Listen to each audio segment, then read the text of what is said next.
Vocês sabiam que no dia 22 de agosto comemora-se o Dia do Folclore? Por isso, a prof veio contar uma história sobre folclore e lendas. E quem escreveu essa história foi Antônio Jonas Dias Filho e Márcia Honora, e as ilustrações são de Lee Kobayashi. Olá, amigo! Eu sou o Cadu e neste livro vou convidá-lo a conhecer um pouco sobre o folclore que faz parte da cultura afro-brasileira. Tenho certeza de que você vai adorar. Vamos arrumar as malas que o trem da imaginação já está apitando. Está ouvindo? Quando pensamos no folclore brasileiro, certamente nos lembramos de alguns personagens como o Saci Pererê, que é um menino negro de uma perna só e que faz várias estripulias por onde passa. Lendas como essa do Saci Pererê geralmente eram transmitidas oralmente de geração em geração. Isso porque as sociedades africanas eram ágrafas, ou seja, não escreviam as palavras da maioria dos seus idiomas. Até hoje, muitas línguas originalmente africanas são assim.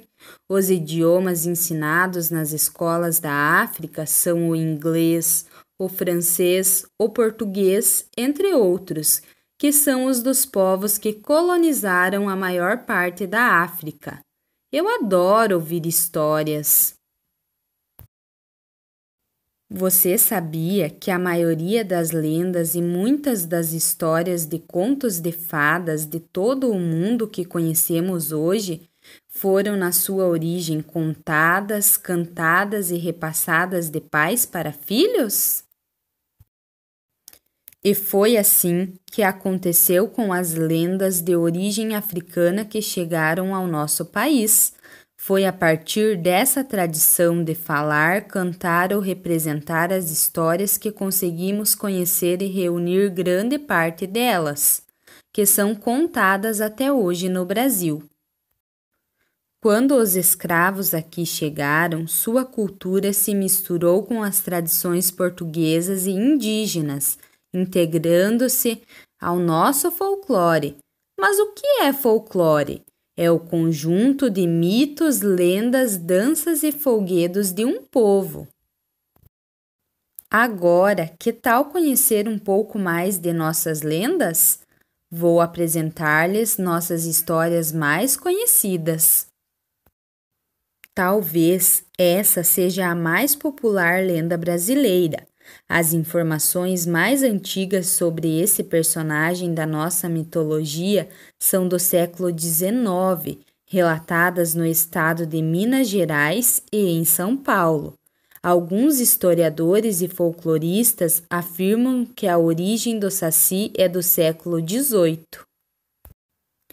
O Saci Pererê é uma criança negra de uma perna só, que fuma um cachimbo e usa na cabeça um gorro vermelho.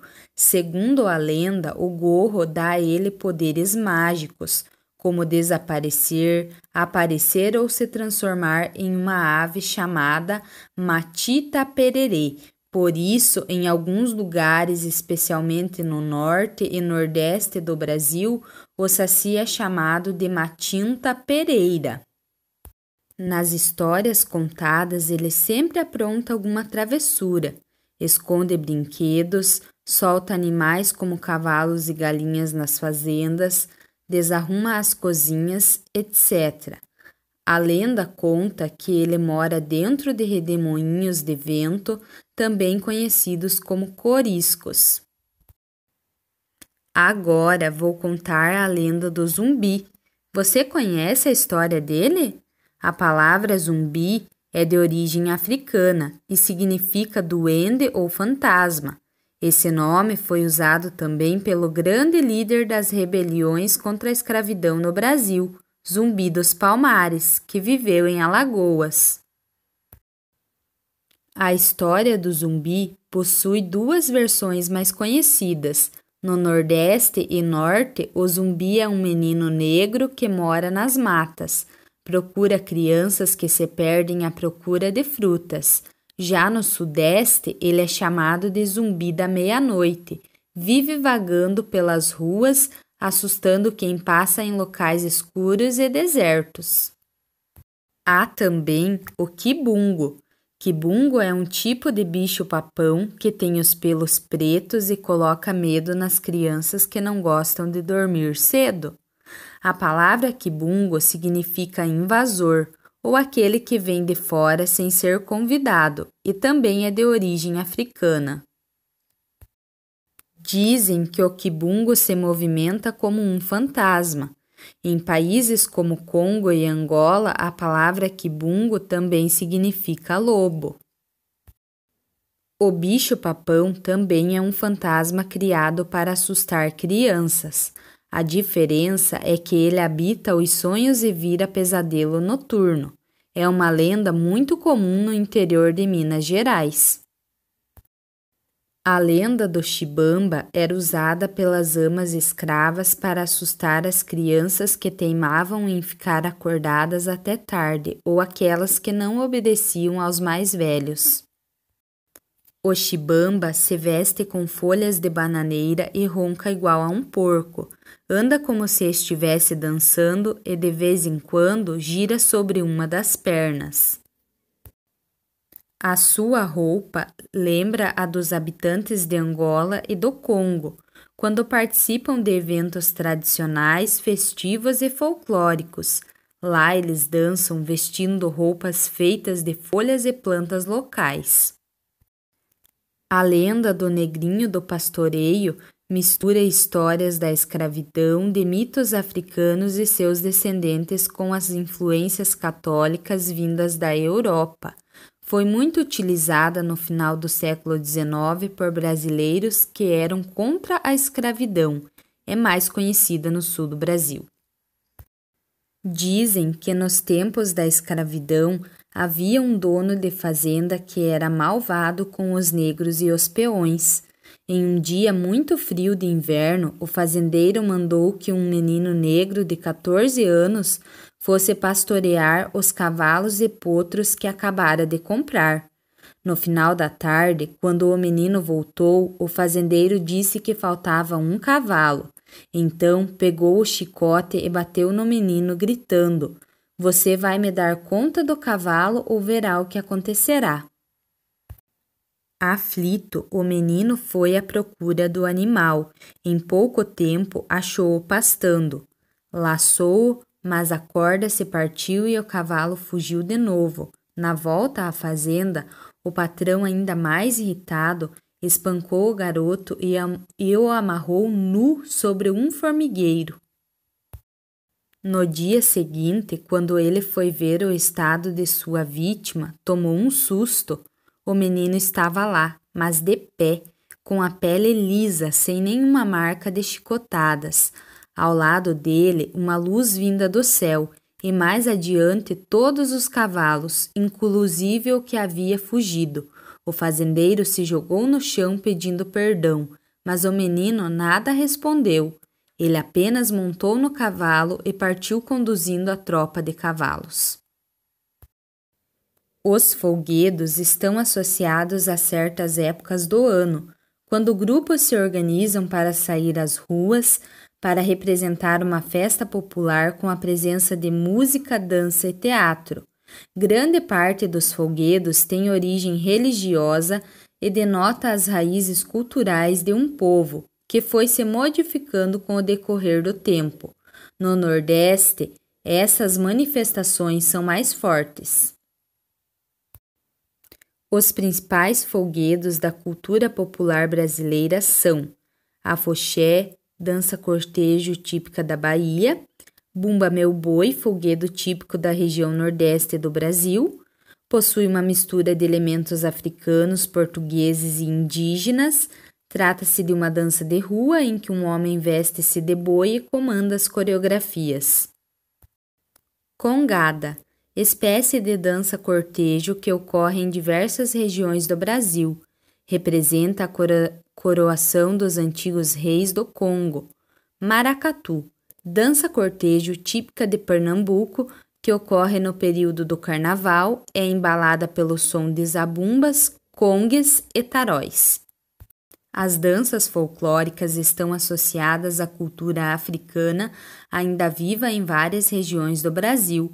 Podem ser vistas nos folguedos, no carnaval e no cotidiano de cidades como Salvador, na Bahia.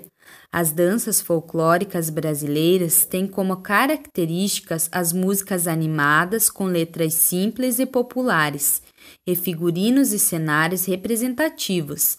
Essas danças são realizadas geralmente em espaços públicos como praças, ruas e lagos. As principais danças folclóricas do Brasil são samba de roda, surgiu no estado da Bahia no século XIX, é uma variante mais tradicional do samba. Os participantes dançam numa roda ao som de músicas acompanhadas por palmas e cantos. Os instrumentos mais comuns são de chocalho, pandeiro, viola, atabaque e berimbau. Capoeira é uma expressão cultural afro-brasileira que mistura dança, luta, cultura popular, música, esporte, artes marciais e talvez até brincadeira. Desenvolvida no Brasil por escravos africanos, é caracterizada por golpes e movimentos ágeis e complexos, utilizando os pés, as mãos, a cabeça, os joelhos e os cotovelos. Uma característica que a distingue da maioria das outras artes marciais é o fato de ser acompanhada por música que é tocada no berimbau. Maculelê é um tipo de dança que teve sua origem na Bahia. Acredita-se ter evoluído do cucumbi, antigo folguedo de negros, até tornar-se uma mistura de dança e jogo de bastões, chamados esgrimas, com os quais os participantes golpeiam e se defendem de golpes, em um grau maior de dificuldade e ousadia. Os dançarinos usam facões em lugar de bastões, o que dá um bonito efeito visual pelas faíscas que saem após cada golpe. Que legal todas essas histórias! É muito bom conhecer a origem de todas elas. Agora, preparem-se para as próximas. Muitas novidades ainda estão por vir. Agora que nós já ouvimos um pouco sobre o folclore e as lendas e já aprendemos um pouco sobre elas, a prof quer deixar uma proposta de atividade para vocês fazerem com os familiares. E é uma proposta de brincar de enigma, que vocês vão tentar descobrir as respostas desses enigmas, tá bom? Número 1. Nasce no mato, na mata se cria, só dá uma cria. O que será que é? Número 2. Tem dente, mas não come. Tem barba, mas não é homem. Quero ver quem que vai adivinhar. Número 3. Quando estamos em pé, ele está deitado. Quando estamos deitados, ele está em pé. O que será que é? Número 4. Da água nasce, na água cresce. Se botar na água, desaparece. O que será? 5. Não tem pé e corre. Tem leito e não dorme. Quando para, morre. O que será? E por último, o número 6. Pintadinha como Guiné. Fala sem ter boca, anda sem ter pé. O que será que é? A prof quer saber todas essas respostas. Tentem fazer aí na casa de vocês e devolvam a resposta para a prof, que a prof vai ficar muito feliz, tá bom? Um abração a todos e até a próxima aula!